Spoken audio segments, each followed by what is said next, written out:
Hello, my name is Barry, and this is my bed. I have severe depression and other mental illnesses I'm medicated for that cause chronic bed rot, where I sit in my bed and I rot and I binge TV and listen to true crime podcasts. If you could relate to that, I'd really appreciate the follow. Do you have chronic bed rot too? Welcome. It's been long delayed, but here we are, back to a recap. Gypsy Rose Blanchard, Life After Lockup, Season 1, Episode 4. Come on down! They let us know on screen it's been 2 weeks since Gypsy's release from prison. Cameras and production are gone. They're not at the apartment, but Gypsy thought this was an important moment to record. She makes us a homemade video of her talking outside. She had a nightmare. She snuck out in the middle of the night to go outside and smoke a cigarette. I know she's smoking a cigarette because of the sound she makes.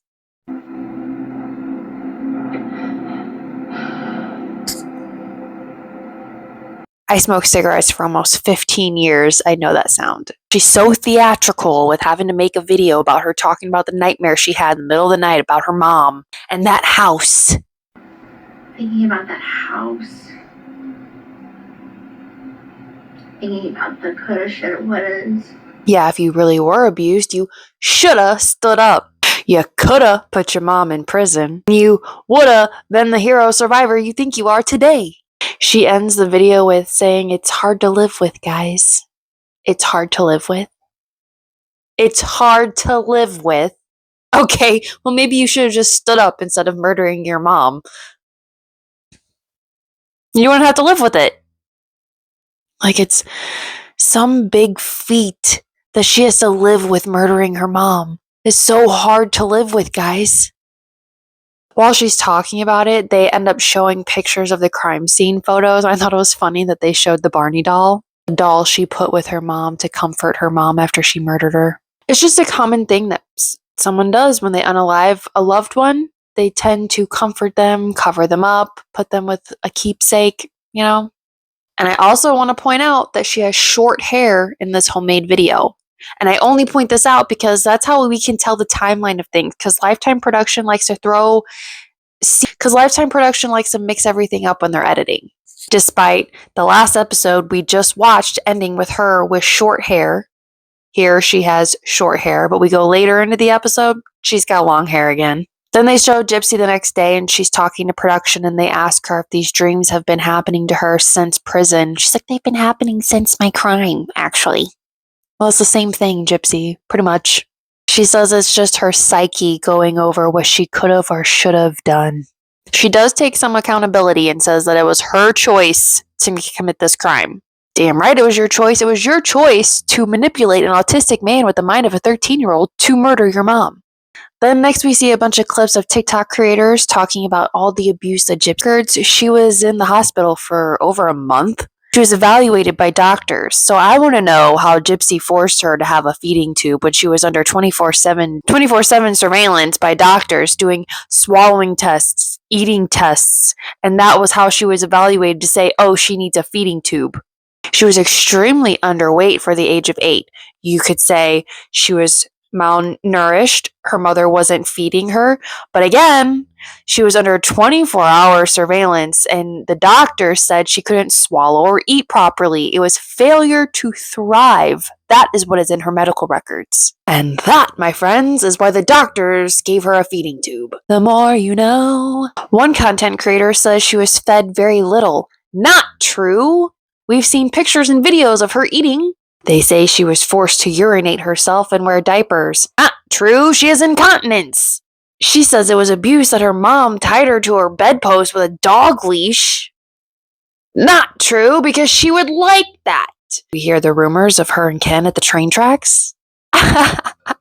On screen, Lifetime Production lets us know that Gypsy's going to the Blanchard home for the first time since she was 10 years old. And they show her in the house and they're talking to her and ask her if she recognizes the home. And she says she's only been there one time and it's way different than the last time that she was there. And for timeline purposes, she has long hair. So this is before the end of episode 3, last episode, when her and Ryan are talking about putting off their wedding, their second wedding, their whatever wedding. There's short hair in that scene. She has short hair in the nightmare scene. Here we are, long hair.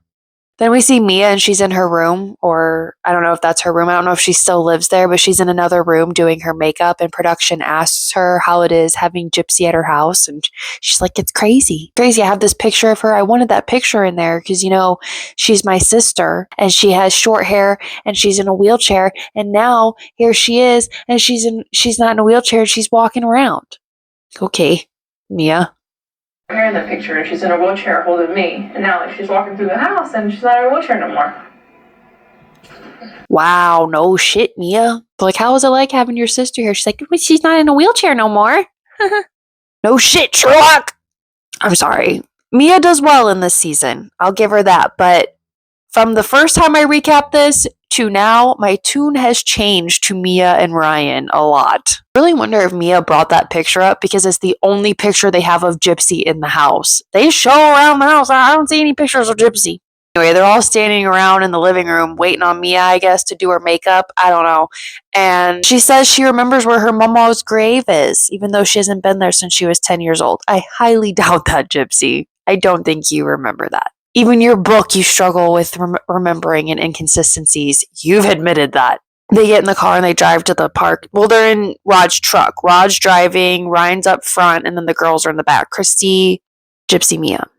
They drive through Golden Meadow, which is where Gypsy used to live, and she claims to have a lot of good memories there. She remembers the park at Golden Meadow as one of her favorite spots. Christy's like, it was everyone's favorite spot. I thought she had a childhood full of abuse. It was horrible. They pull over at the park to get out and take a picture, and Ryan gets out, and he couldn't stand being away from her for that long in the car. Kid? Yeah. Talking to her like a baby. They start to walk off through the park to go to a spot to take a picture, and Christy, Rod, and Mia segregate themselves and start walking off and just leave Ryan and Christy in the dust. I don't know if it was purposeful because they're smoking a cigarette, but Ryan's talking to her about the park, and she says that, she says that her mom brought her here a lot as a kid, and then she catches herself. She's like, I don't remember a lot as a child, but I do remember I love this spot. A voiceover pops up of Gypsy talking about how when she was a child, it was a simpler time and things weren't complicated. And then she catches herself again and she's like, well, my life was complicated. It was such a simpler time when I was little. Nothing was complicated. My life was complicated, but my perception of my life. So was your life complicated or not? You just spit out word salad. You just talk to hear yourself, basically.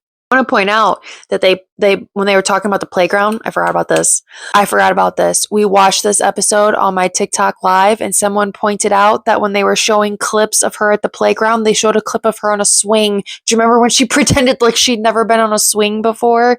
They showed her on a swing.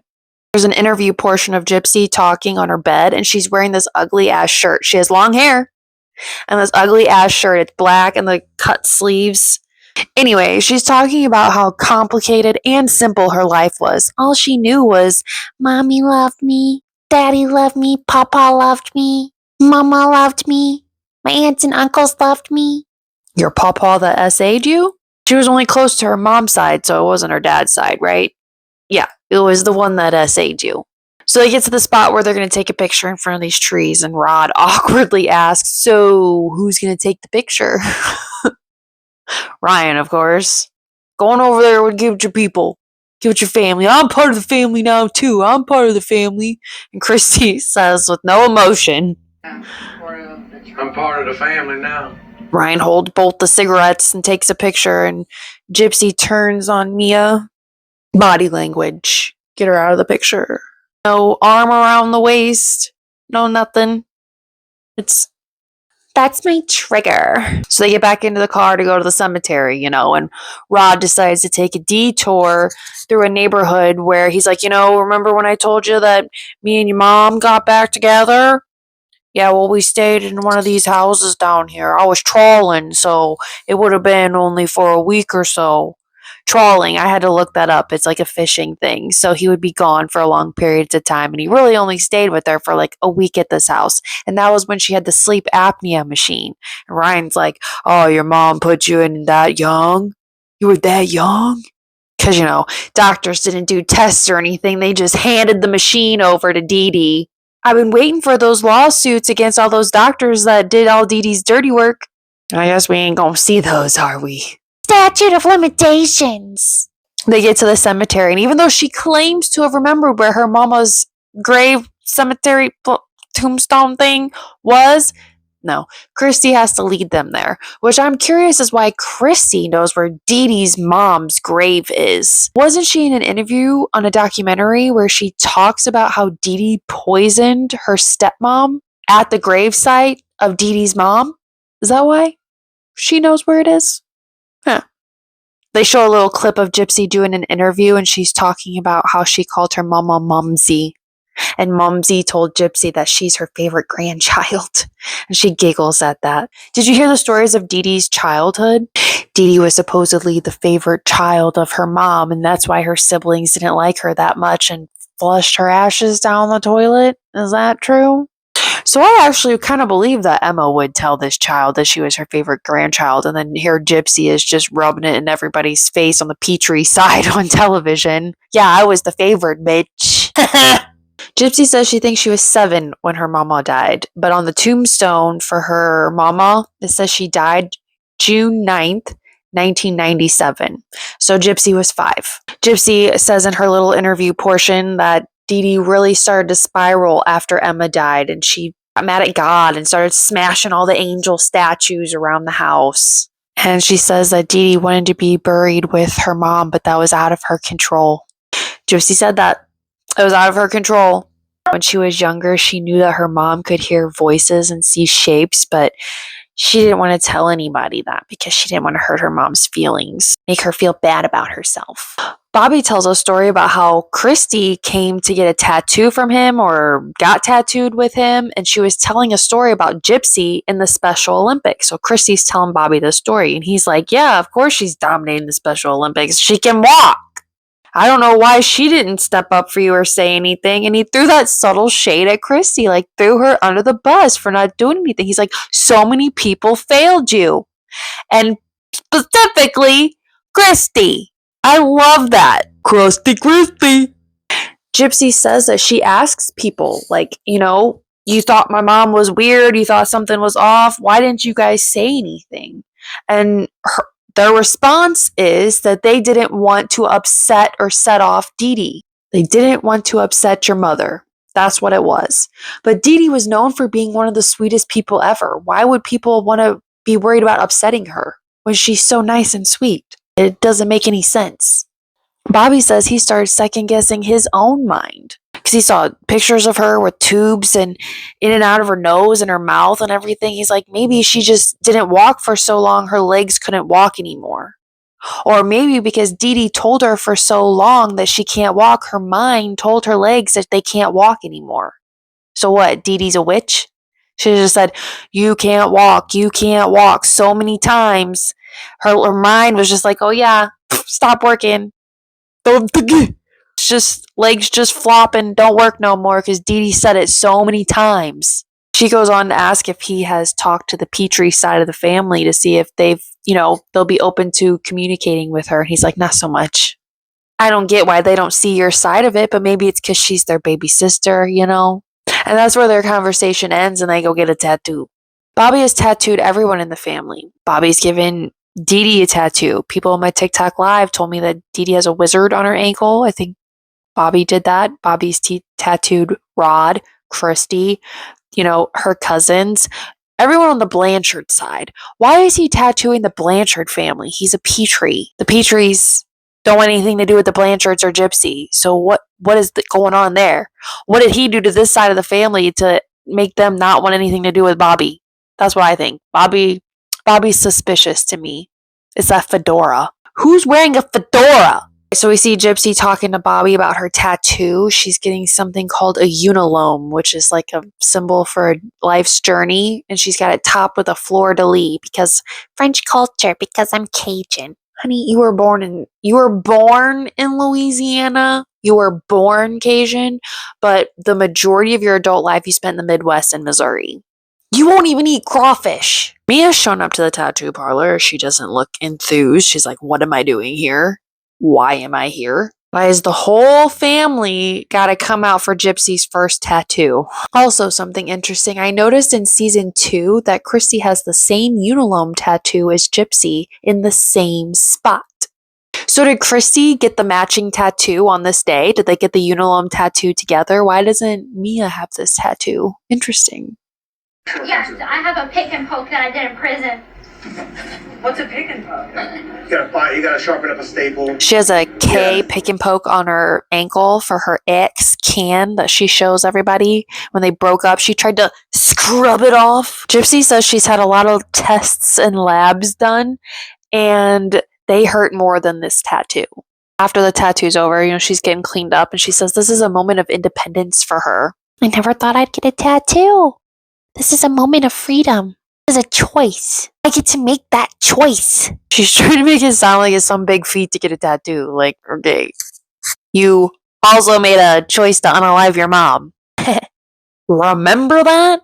Remember that choice? Okay, but the next thing we see is Rod, and he's back at the house. He's at the Blanchard home, and he's pulling a bunch of fold-up tables into the garage. And he's talking about how Ryan's supposed to be helping him cook dinner. And then it cuts to Ryan. He's like, I wasn't supposed to get a tattoo, but we were just talking about it, and here we are, and boom, I'm gonna get a tattoo.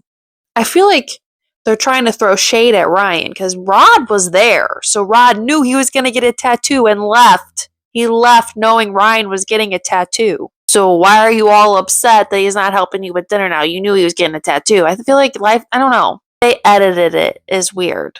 Ryan gets a rose, and he gets the leaves are fleur-de-lis, because, he French and Cajun culture. He loves the fleur-de-lis. He has fleur-de-lis all over his apartment. That's his choice. That's a choice. I wanted a rose for my Gypsy Rose. So we cut back to Rod. He's cleaning up, getting ready to cook, and he's talking about how he hopes that Gypsy likes this food because these recipes are passed down from Christy's mom to him.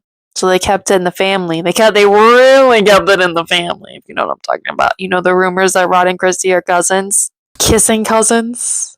Rod says he's so happy that Gypsy and Mia are there together at the same time. But what about his son, Dylan? You have another child. Don't you want him there? What about Nicolette? You got another daughter, the one you signed off rights. You said, fuck that kid. I don't want that kid no more. You had Gypsy and Nicolette around the same time. You have 4 kids, and you only give a fuck about Mia, really. She's the golden child. Gypsy's trigger. Gypsy, if you're watching, trigger warning. Talking about Mia. Mia and Rod. Aw, shit. Rod says that with Gypsy come into his house, he wants her to feel at home. I like her to see where she could have lived, and then he chuckles. It's for her to come back here a long time, and I'd like for her to see where she could have lived, and I wish she could stay. You dick. Why would you want to rub in her face where she could have lived when you've openly admitted to neglecting her? Weird flex. He says he wishes she could stay. Stay there. Live there. Which is weird to me. But I don't know if that's just me judging their relationship really hard because of their pimp juice emails, prison emails, and the kiss they had, and episode 1 or 2, whatever that was. Then we see Christy, and she's being the troll she is with all the pictures she has hoarded under her bed of Gypsy and Ken. But Christy was at the tattoo shop too. So I don't know. This is weird editing. I don't know if she's really there because she has a tattoo on her arm. You can kind of see a glimpse of it. So I don't know when this is. I feel like this is editing. I don't think she's talking about Ken and how she wishes that Gypsy was with Ken while Ryan and Gypsy are at the tattoo parlor about to come back to this house. I don't think that's what's going on. I think Christy was still at the tattoo parlor. Rod came back. Maybe Christy came back too, but I can't picture her doing this at that time. Christy tells cameras that Ken mailed all these pictures to her. She's digging under the bed trying to find them. The pictures that Gypsy just talked about in episode 3 when she was on the Vile Files, she told Nick Vile that Ken had all these pictures and all these things of hers and wouldn't give them back. And she's just mail them to Christy. And he said, no, just come get them. Did he send the pictures after the podcast? She opens the letters the mail she just got them. She opens them right there. But then she was digging for them under her bed they've been there for a while.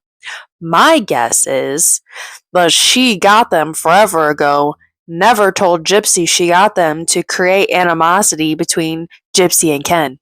I bet money on that shit. I don't break up with them. Just so weird. Do you do the same thing for Dylan and Mia? I really don't know. That's a question for her too. You know, Christy, do you act this way towards Mia and Dylan's exes? Cut to Rod, he's cooking. He's completely unaware that his wife is supposedly in the other room talking about Gypsy and Ken and the unhinging of the marriage that she's about to do. He's like, I like Ryan. He's a nice guy. He's outgoing. He got Gypsy through the last part of her prison sentence, and I told him it's gonna be a rough ride. She makes a lot of impulsive decisions. Rod calls her out. Rod knows Gypsy. He knows. He calls out points of her multiple different times. He knew she was going to trap Ken with a fucking baby. He sees all the stuff we see. I think he knows his daughter, and he's covering for her the same way Dee Dee did with Gypsy in the pellet GUN. Cut back to Christy, and she's like, yeah, Ryan's a nice guy, but if she got out of prison and she was still with Ken, I wouldn't know. She would have been safe. I wouldn't have worried. What is that supposed to mean? Safe from whom? Safe from what? They insinuate that Ryan's this dangerous guy. He's really just a big teddy bear. He's a softie, dude. She goes on to say that Ken reached out, and she found out the real reason why he left. Real reason why he ended it. There are people coming to him saying, if you love her, let her go. Let her find herself on her own. And he said if he knew she would have found somebody else and gotten engaged, he wouldn't have let her go. That crock of shit, he's planting seeds, trying to weasel his way back in. Gypsy recently said she made a new TikTok account from her old 9.2 million account. She made a new one because she wanted genuine followers, real followers, ones that didn't follow her just because of the hype of her getting out of prison and all that shit. I feel like she should take that energy into her relationship with Ken. Because he only said all of this shit because of the hype of the release of you getting out of prison, sister. Why did I call her sister? Ugh. Alright, so next we see Gypsy and Ryan, and they're leaving the tattoo parlor. They're in the car and they're riding back, and Ryan's giving her shit. Like, You ain't got nothing to remind you of me, though. Not yet. Not yet. you ain't got nothing to remind you of me. Not yet. Not yet. They get back, and Rod comes out to greet them in the driveway, and he sees her tattoo. I guess he didn't see the finishing of hers. He left early to start cooking. He's like, I want you to see Ryan's tattoo. Ryan comes over. He's like, look, I got the rose and the fleur-de-lis and the rose. What do you think? He's like, wow, real original. Real nice, Ryan. Awesome, man. Yeah. With the rose and the fleur-de-lis and the rose. Very original, man. I bet you he doesn't even regret that tattoo. He'll never think of a cover-up because he loves her that much. They're all at the house. There's a bunch of people there. Like, Gypsy's cousins, I guess. Like, there's a bunch of people in the ground breeding. Don't come for me. Please don't. Please don't come for me, Gypsy. Please don't come for me. Here at home, she's with people she feels comfortable with and family. Here in this environment, I'm not a celebrity. I'm just Gypsy. People see me for who I really am. She called herself a celebrity. She didn't want to be a singer or dancer. I want to be a veterinarian. She didn't ask for the celebrity status, guys. It just fell upon her. Here at the Blanchard home, she's just regular old Gypsy. She says she wants to be a good wife to Ryan, a good friend, a good daughter, a good sister. I don't want to take the baggage of my past into my future. I'm sorry, but you can't leave that shit behind. You want people to forget what you went to prison for. That's insane. And to think that people would. Really? Yeah, you did your time, but that's the thing. All of us think you didn't do enough time. So we are here to make sure you do more time. As in, the public opinion, you're still guilty. We're not going to let people forget that you unalived your mother. Sorry, not sorry. Ryan's getting ready to go back to work, guys. He's packing his bag. He says it's been a good 2-week whirlwind. Now it's time to go back to work. Even though that's going to be 8 hours a day he's going to be away from Gypsy. He got so addicted to her when she got out of prison, he can't even he's so upset about having to spend 8 hours a day away from her. You think that's why he wanted her to do the revenue from the social media thing so he could quit his job and spend every waking hour with Gypsy Rose Blanchard? We also see, while he's in his room, his and her pillows on the bed. And it got me thinking, the Gypsy Rose and Ryan sign, the Gypsy and Ryan pillows, the just married sign, the his and hers pillows. Like, he bought all this shit while she was in prison. Like, he did. Ryan did. This wasn't Gypsy buying all this stuff. And I think people make fun of her for this, but this was Ryan. She was in prison when he decorated the house, right? Ryan's still getting ready and he's looking for his towel, his sweat towel, you know, and in the jumble of them looking around, she knocks over her coffee all over her magazine. They go to walk out the door because she's walking him to the car because he can't stand a second away from her, so she's got to walk him to the car. He's like, all right, so Gypsy's not going nowhere. I'm not going nowhere. Rub it in her face. She's getting all upset that she's going to be cooped up at home and you're just going to rub it in her face. She's stuck being a housewife. All right, then they show Gypsy and she's just like puttering around the house. And we've got an interview voiceover of Gypsy talking about how this may sound messed up, but I basically went from being with my mother where we didn't go anywhere except maybe New Orleans and Kansas City for doctor's appointments to then prison to now being in this apartment. First off, girl, you act like you did nothing but sit at your mom's house. All the times you went with your mom to Walmart, the movies, the jungle safari place in Springfield, Missouri, the Golden Meadow Park you just talked about in this episode. What about your trip to Cape Cod? You went there multiple times. We saw videos. Voya video. What about all the times you went to Florida and Disney World? In your interrogation video of the crime, you remember that? The crime, do you remember it? Yeah, that interrogation video, you said that you guys go to Florida. When you go for 3 weeks at a time because you don't want to be rushed. Go to the park one day, rest one day, go to the park another day. Who gets to do that? Who gets to go to Florida for 3 weeks at a time? But you were cooped up in your house like a damn prison, weren't you? Abused. She says she doesn't feel the need to go out and make friends, but she doesn't feel satisfied with being constricted either. Little bitch, go get your driver's license. Go to the mall by yourself. Go for a walk. Go to the bookstore. Join a club. Take an Uber there. Go to the gym. Meet friends at the gym. You aren't constricted. Who said you were? Who said you couldn't leave the apartment? No one. And I want to note that at all this time she has long hair. All right, so here she is. She's in that outfit with the black shirt with the cut-off sleeves. She's telling production, this is her puttering around the house. And she's like, I spent 6 hours cleaning this closet. And look, he's already put clothes on the floor. He's dirtying up my closet. They show a timestamp on screen and it says it's 10 a.m. And she said when she was growing up, there was a room in her house where they had like a bunch of piles of clothes that needed to be washed, just built up clutter. They show pictures of the room in the pink house where the crime happened, the cluttered room, the junk room. But I want to remind everyone that she moved into that house in like 2007, 2008 maybe, because remember, she lived in Golden Meadow, she lived in different areas in Louisiana until Hurricane Katrina, and then she moved to Aurora, Missouri, and then she moved to Springfield, Missouri. She was like 17 or 18, right? When she moved to the house? 16 to 17. Growing up is debatable. 16 to age 23, is that when you're growing up? I mean, for you, because you thought you were 12, right? Wasn't that right? 13, excuse me. The number's 13 for Gypsy. Dee Dee got really sick near the end of her life, and I'm sure her mental health wasn't that great after Gypsy tried to unalive her with a pellet gun. So the household chores probably got to be out of hand because she wasn't taking care of things, and Gypsy wasn't helping at all, even though she was a teenager and then a grown adult at this time. Other than that, anytime you see pictures of the home or news clips when they were on the news, that house was pristine. It was clean. So in my opinion, her growing up until maybe 20, when she tried to unalive her in 2011, I think the house was pretty pristine and she grew up with a clean life. But Gypsy wants to try and relate Ryan to her mom. I think she was trying to gaslight us into not liking Ryan because she was planning on leaving him for Ken. She was just waiting for the cue to leave to Ken, and she finally gets it from good old Christy.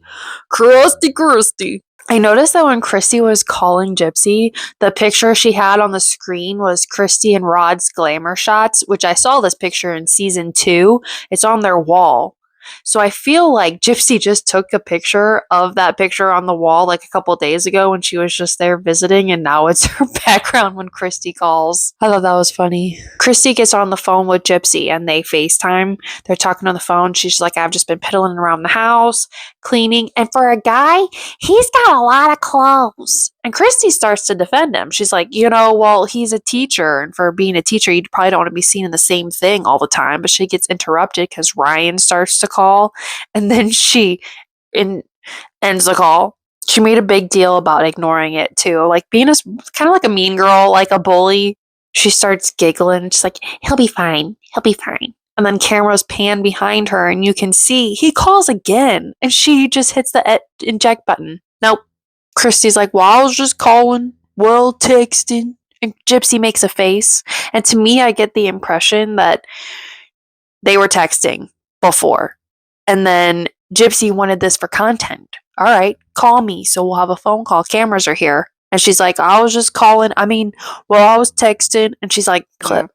Yeah, I was just texting you to check in. The funny thing is, they went to a commercial break, so they play this part twice. So they show her make this face and get upset that she says that twice. She says, Ken checked in, and the way Gypsy says, what? Is so fake. Ken checked in. What? Yes. And Christy reveals the big secret. He said that if he loved her enough, he would let her go to find herself. So that's why he ended things with me? Yep, he regrets it. Before I met Ryan, Mom, I was holding on so hard. I never let go because I thought at the end of it all, me cry. So Gypsy would have just left Ryan a week before she got out of prison if Ken said so. Like, hey, I'm ready, let's go. Let's be together. That's all it was. That's all it would take. We got her answer right there. So anything she says about her marriage after this point is just a bullshit, bold-faced lie. Chrissy says Ken's single, and it's over for Ryan. That's it. Right there. As soon as she said that, it was over. She's like, of course he is. Of course. He wants to reach out, but he doesn't want to cause an argument with Ryan. And it would. We have an open line of communication. Sometimes I wish we didn't, in case Ken did reach out. But then that'd be like harboring an omission. I'm going to tell Ryan later, but knowing what you just told me, in another world, if I wasn't married... I know. You don't even have to tell me, girl. I think this is when production starts to turn on her. She's basically saying she's going to leave her husband for her ex. So then they start playing the suspenseful violin music, the dum, dum, dum. And she starts to talk about Ken. How for years she went through a huge self-doubt tunnel. Because I know he's interested in blondes, and I'm not blonde. I took nail clippers, and I'd go in the shower, and I'd hack off my hair. I was doing anything to get his attention. I would do anything for that man, and it hurts me that I love him that much. And they're like, why does it hurt you? She says, no one will be able to love him as much as I did at that time. That's why. That makes no sense to me. Why does it hurt you? Because no one can love him like me. That's why. Shut up. Also, I think the stuff that she does to her hair, hacking it off like that with nail clippers, I think that that's a form of self-harm. I think she does shit to her hair on purpose. Also, she got a haircut right after this, didn't she? Right? Is it because she wasn't blonde? She got so pissed off, she's like, hack this shit off. The suspenseful music, is still going when she talks about how this doesn't change. Knowing this doesn't change anything. I have a husband. I'm married now. I have a commitment to my husband. She starts to cry. She's getting all upset when she says that. I have a commitment to my husband. It was so awkward. Cut to the next day, and production's asking Ryan, did Gypsy talk to you? What was that about? Christy has continued the conversations with Ken, and he's reached out to her because Gypsy's blocked his number and chose to move on with her life. And he's trying to weasel his way back in, and Christy's allowing that door to stay open. And I'm mad at Christy over this, because what are you doing at this point? Christy has nothing better to do with her life than butt into other people's lives. She's a troll. And then there's Gypsy, and she's like, I knew he was going to get ticked off at Christy, but he got ticked off at me when I said I got emotional. And I'm like, what do you expect? She got upset because Ken was leaving her because he thought he was doing the right thing. It breaks my heart. And well, if you want to go be with him, then be with him. And when she mocks him, she smiled. She thought that was funny, making fun of him. She's like, We are married. I love you. I'm invested in our life together. which doesn't sound like very convincing. Ryan's like, I'm sure he regrets it. I mean, why wouldn't she? She's out. She's beautiful. Sure, everyone in his circle is telling him he's a dumb motherfucker because he's a dumb motherfucker. He left a wonderful woman, and he left, and I came in, and I swooped her up. She's happy with me, dude. Go on, get. Apparently the D is fire, son. God, he's such a loser. Ryan, come on, dude. He loves that comment. He loves that D is fire comment. That shit lights his fire. That gets him going every day. He wakes every morning to that comment. Like he needs to. Like, pretty soon I'm gonna get involved, and you do not want that, Ken. Believe me, you do not want that. And that's how the episode ends. Thanks for watching this video. Thank you for liking this video if you like this video. Thank you for following if you did. I hope you come back for more. Sorry for the delays in my videos. I really struggle with my mental health. And a lot of times I just don't want to work on this stuff. I apologize. I'm currently ready for a break from Gypsy Rose, to be for real for you. To be for real with you. I'm ready to do some new content. I have so many ideas. So keep coming back for more. I hope you guys are doing okay. A lot of you have told me that you struggle with your mental health too, or chronic illnesses, so you have to stay home a lot. That's okay. One of my favorite things that people tell me is, at least you got out of bed today. And hey, at least you got out of bed today. I currently am on a journey where I need to get into talk therapy. I've talked to my doctor and I got a referral for getting diagnosed for autism and ADHD because I have one of them, if not both of them. I might be ADHD. I don't know. It's part of my struggles with keeping up with my content and socializing. I'm on TikTok a lot. I don't post a lot on there, but I go live and I go on panels a lot. So you could follow me there. I just kind of started posting my TikTok lives. I just posted one. I'll start doing that a little bit more. So you can watch my TikTok lives on here. On my live, we talked about the interrogation, Gypsy's interrogation. I made notes and then I kind of just talked about it live and how to chat. I don't have the chat on screen, so you can't really see that. I apologize. Someday somebody's gonna make you want to turn around and say goodbye. Until then, baby, are you gonna let them hold you down and make you cry? Don't you know things can change? Things can go your way if you hold on for one more day.